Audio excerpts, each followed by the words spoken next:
ويقولون متى هذا الوعد کله به دا وعده عذاب ان كنتم صادقين که تاسو رښتینی یې د الله عذاب به کله راځي نو دا راولي الله تبارک وتعالى دا غي جواب دا فرمایي مختلف زینو باندې مختلف جوابونه الله تبارک وتعالى ورکړي په دې کې دا جواب ورکړي چې قلت ورته ویا پیغمبر صلی الله علیه وسلم دې ویا لا املك لنفسي ضرا ولا نفعا نیم زمالک د خپل ذات لپاره د نفي او د نقصان الا ما شاء الله مگر چې الله تبارک وتعالى وواړي د الله محبوب پیغمبر چې هغه فرمایي چې زه د خپل ذات لپاره د نفي او د نقصان مالک نیم سچ وواړي الله تبارک وتعالى هغه کیږي نو د الله محبوب پیغمبر چې د هغه سینه د تمام علوم مرکز دی او په خپل باندې فرمایي چې اوتیت علم الاولین والآخرین ما ته د اولین او د آخرین ټول علوم چې دغه ما ته راکړل شوي دي د هغې باوجود د الله محبوب پیغمبر چې کله د رب کائنات د توحید د بیانولو موقع راغی د الله تبارک وتعالى د فیصلو د بیانولو موقع راغی د الله جل شانه د قدرت او د عظمت د بیانولو موقع راغی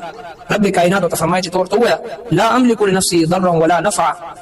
د نفي او د نقصان مالک انبیاء کرام هم د خپل ذات نه دي او بیا امام الانبیاء صلی الله علیه وسلم ته رب کائنات وایي چې ته دوی ته ووایه چې د خپل د نفس د خپل د ذات د نفي او د نقصان مالک نه یم نو د عذاب راوستلو والا او دغه شانتي سزا ورکولو والا جزا ورکولو والا نفع او نقصان ورکولو والا عزت او ذلت ورکولو والا رزق فراخ کولو والا تنګولو والا صحت او بیماری ورکولو والا اولاد ورکولو والا نارینه اولاد زنانه اولاد ورکولو والا دا صرف او صرف یو د الله رب کائنات ذات دی دي ته وایي عقیده توحید نو چې کله د الله محبوب پیغمبر هغه پیغمبر چې دغه د مخه د کائنات پیدا دی هغه پیغمبر چې هغه د پیغمبرانو پیغمبر دی هغه پیغمبر چې هغه باندې هغه ختم الرسل پیغمبر دی خاتم الانبیاء پیغمبر دی امام الانبیاء پیغمبر دی او شفیع المذنبین د ګناهګارو شفاعت کوونکی پیغمبر دی راحت للعاشقین سید الاولین سید الاخرین د تمام عظیم صفات مالک پیغمبر دی هغه باوجود فرمایي چې لا املك لنفسي ضرا ولا نفعا الا ما شاء الله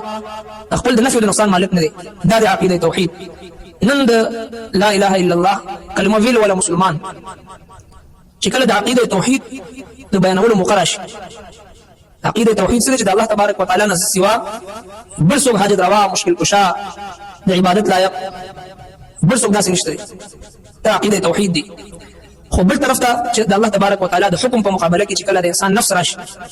یو طرف ته د الله حکم راشي بل طرف ته د نفس تقاضا راشي یو طرف ته د الله جل شانه حکم راشي بل طرف ته د مال دولت د نفع او د نقصان خبر راشي یو طرف ته د الله تبارک وتعالى حکم راشي بل طرف ته د خاندان د قوم قبيله د پیغور یره راشي یو طرف ته د الله جل شانه حکم راشي بل طرف ته د معاشري د رسم او رواج خبر راشي موږ تاسو په خپل ګربان کې سوچ وکړو چې آیا موږ تاسو څومره کلک موحد یو زموږ عقیده توحید څومره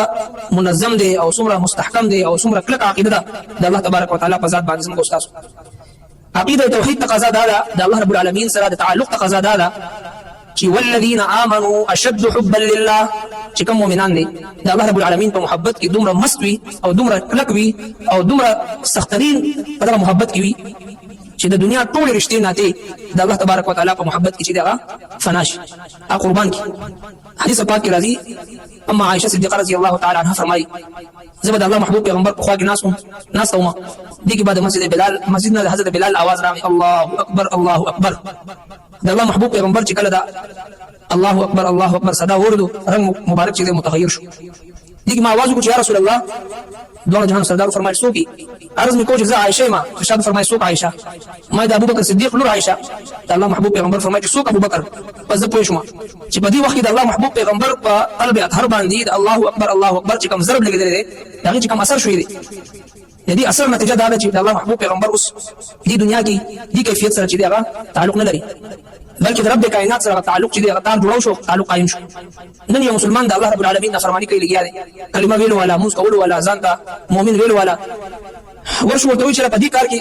ستاسو الله رب العالمین د ذات مخالفت راځي د قران کریم مخالفت راځي د دین اسلام د شریعت مطهره د دې حکم مخالفت پدې کې نو یاره بس څوک مجبوری ده د قوم قبيله په غور نشو غشتي او د کور کې د زنانو زور نشو برداشت کولی او د رسم او رواج نشو پرې خو دي خاندان برادری خلک نشو خفه کولی